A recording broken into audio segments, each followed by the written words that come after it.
Bismillahirrahmanirrahim. Assalamualaikum warahmatullahi wabarakatuh. Kita lanjutkan pembahasan tentang sistem development manajemen kontrol.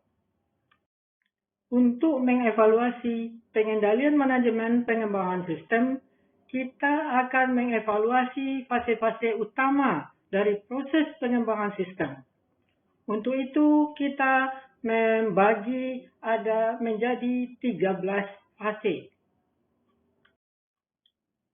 Fase-fase utama proses pengembangan sistem itu adalah satu, mendefinisikan masalah dan peluang.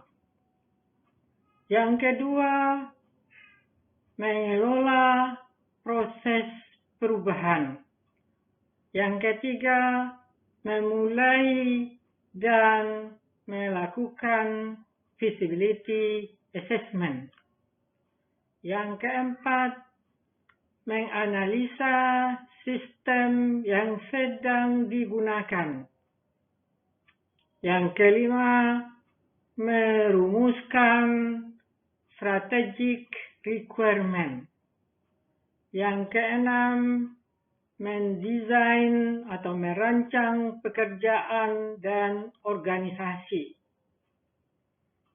Ketujuh, merancang sistem pengolahan transaksi.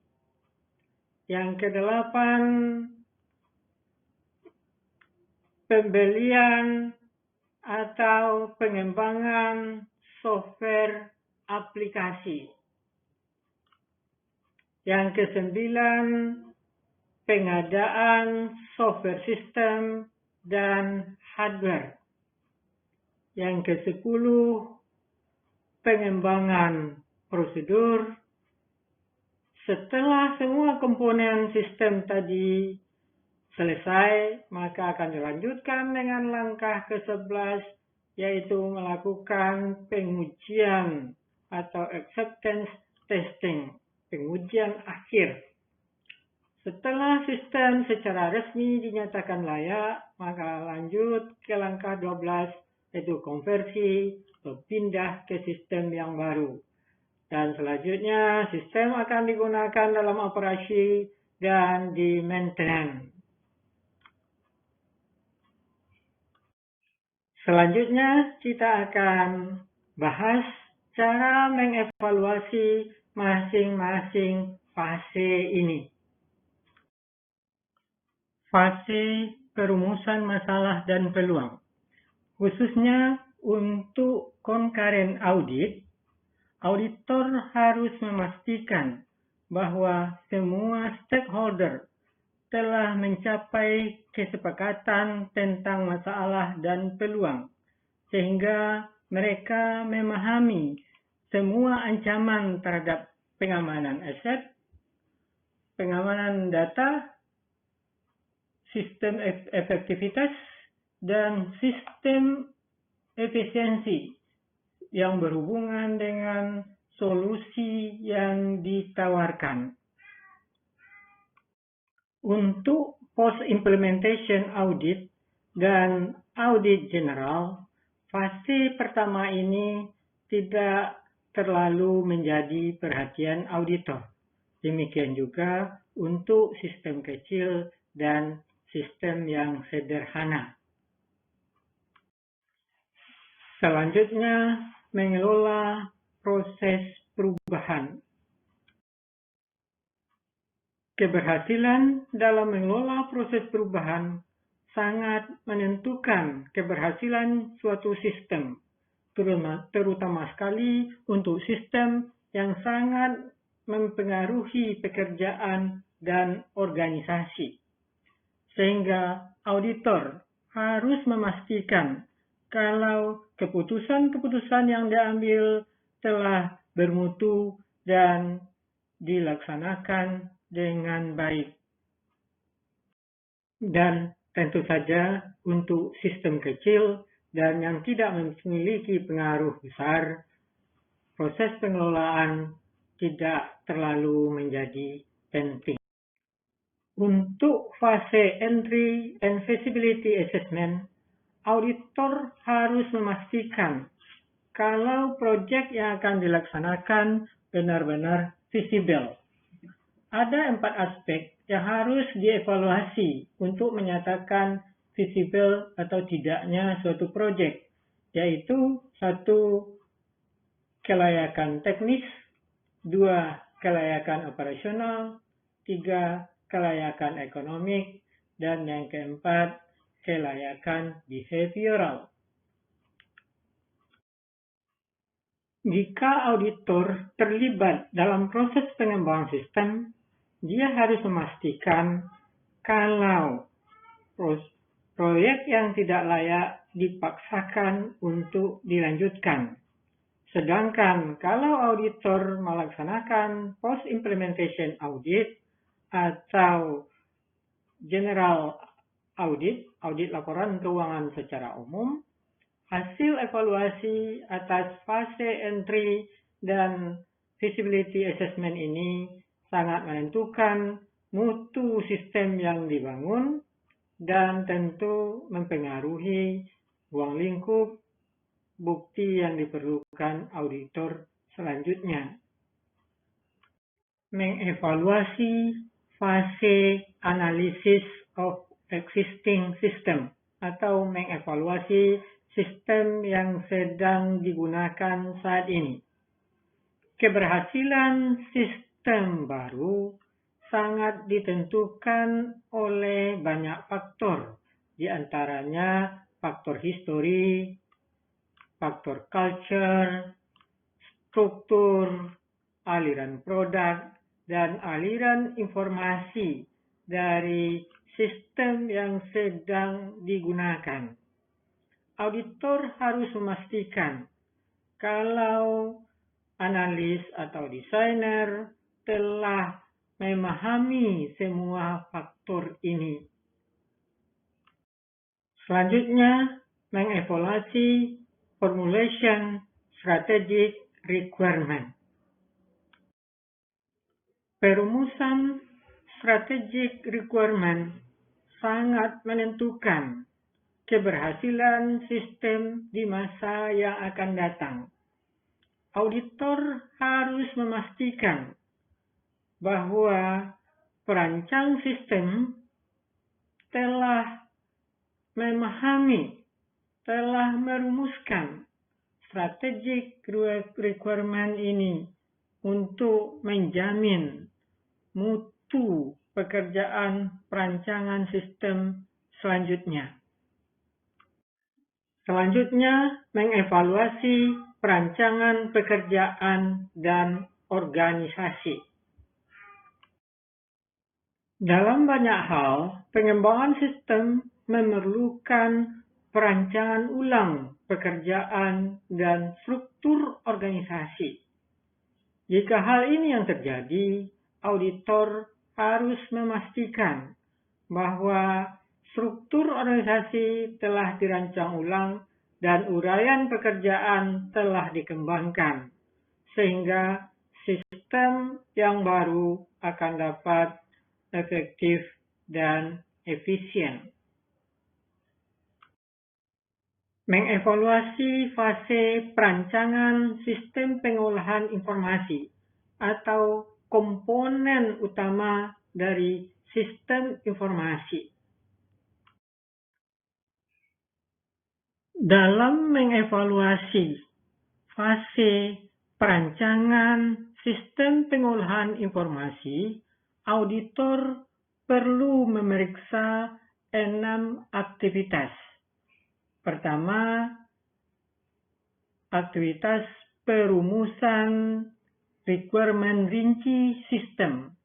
Yang kedua, perancangan aliran data dan aliran informasi.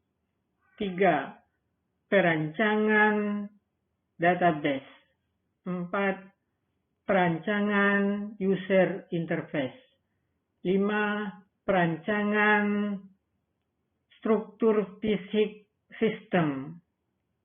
Yang keenam, perancangan platform software, sistem software dan hardware, dan pengadaannya.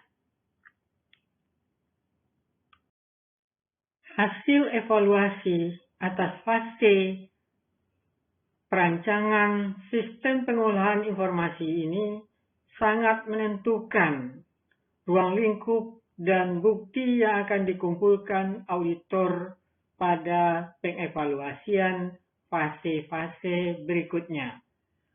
Selanjutnya, kita akan membahas fase pengadaan dan pengembangan software aplikasi. Pada fase pengadaan dan pengembangan software aplikasi, ada dua kemungkinan. Jika software aplikasi dibeli yang sudah jadi, auditor harus memastikan bahwa prosedur pengadaan sudah diikuti dengan benar dan software yang dibeli telah memenuhi kebutuhan yang sudah dirumuskan sebelumnya. Dan jika software aplikasi dikembangkan sendiri, auditor harus memastikan kalau proses pengembangan aplikasi telah mengikuti metodologi yang benar.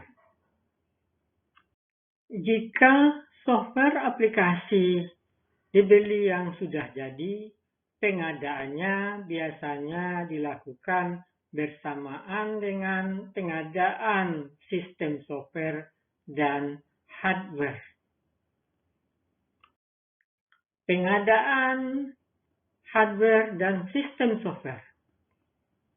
Proses pengadaan biasanya dimulai dengan menyiapkan request for proposal. Auditor harus memastikan bahwa perancang sistem telah menyiapkan request for proposal dengan baik dan benar. Hal lain yang harus menjadi concern auditor dalam mengevaluasi proses pengadaan ini adalah bagaimana penetapan supplier terpilih. Apakah benar-benar telah dilakukan sesuai dengan kriteria yang diterapkan secara objektif. Fase pengembangan prosedur. Ada 4 langkah atau 4 aktivitas yang biasanya dilalui untuk mengembangkan prosedur yang baik. Yang pertama, perancangan prosedur. Yang kedua, pengujian prosedur. Yang ketiga, pengimplementasian prosedur. Dan yang keempat, pendokumentasian prosedur. Auditor perlu mengevaluasi apakah langkah-langkah ini diikuti atau tidak. Fase berikutnya adalah acceptance testing. Pengevaluasian fase ini sangat penting dilakukan oleh auditor. Seringkali auditor hanya fokus pada mengevaluasi fase ini karena kemungkinan atau resiko kegagalan sistem sangat ditentukan dilaksanakan dengan baik atau tidaknya fase acceptance testing ini. Jika auditor berpartisipasi dalam proses pengembangan sistem, auditor harus memastikan bahwa acceptance testing telah dilaksanakan sesuai dengan standar operating prosedur yang ada. Akan tetapi, jika auditor melaksanakan post-implementation audit atau melaksanakan atau bahagian dari audit general, acceptance testing dilakukan auditor dengan mempelajari dokumentasi acceptance testing yang telah dilakukan. Untuk itu, auditor harus mendapatkan jawaban dari 7 permasalahan atau pertanyaan. Yang pertama, auditor harus mengetahui bagaimana proses pengujian dilaksanakan. Apakah telah dibuat perencanaan terlebih dahulu atau tidak? Yang kedua, auditor harus mengetahui bagaimana tes data atau data penguji dirancang dan dikembangkan. Yang ketiga, tes data apa yang digunakan untuk melakukan pengujian. Yang keempat, hasil apa yang diperoleh atau bagaimana hasil yang diperoleh dari pengujian dengan tes data yang sudah dilaksanakan. Yang kelima, tindakan apa yang diambil jika hasil pengujian menemui adanya kesalahan, ketidakefisienan. Yang keenam, modifikasi apa yang telah dilakukan setelah berdasarkan hasil pengujian. Yang ketujuh, bagaimana pengendalian dilakukan terhadap tes data dan pelaksanaan pengujiannya. Selanjutnya, mengevaluasi fase konversi. Dalam fase konversi, ada 4 aktivitas utama yang harus menjadi perhatian auditor. Yang pertama, pelatihan karyawan. Yang kedua, instalasi hardware dan software. Yang ketiga, konversi file dan program. Yang keempat, penjadwalan operasi dan pengujian operasional. Konversi file atau pemindahan file adalah hal yang sangat berisiko yang perlu mendapat pengendalian dan pendokumentasian dengan baik. Terakhir, mengevaluasi fase operation dan maintenance. Auditor harus memastikan kalau operasi dilaksanakan sesuai dengan prosedur standar yang telah ditetapkan.